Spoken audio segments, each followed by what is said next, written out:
Короче, сендерге бір әңгіме айтпайын. Бір күні, мектепте андай не болады. Андай асханаға баратамыз, сонымен ерте келіп қоямыз. Сонымен қасымда бір 17 жер бар. Сол асхананың қасында 17 жер бар да, короче.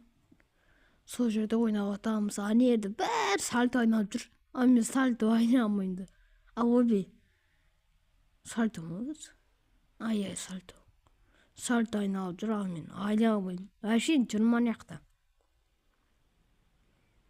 Бір кезде бір баламен күресемін деймін. Сонымен күрес болған соң ол сальто ойнауға кетеді да. Сонымен мен соның дәл артында тұрғанмын, короче. Сонымен сальто ойнайын. Ана аяғы бар ғой ше, төбеге көтеріледі ғой. Сол кезде ана төбеге көтерілген аяғы бетіме пау десең ғой ма. Мейірме тиді ғой, именно мейірме. Еба, ана жақта мұрным ғана ше. Бірақ мерде көгерген іздер тұрған еді. Бірақ ол ана 2 апта бұрын. Ё-моё, сол кезде. Ана жерде. Мен бірақ обедте айтатын болғам, тамақ ішіп қайтам дегем, сонымен. Мұрным ғана бейгеш.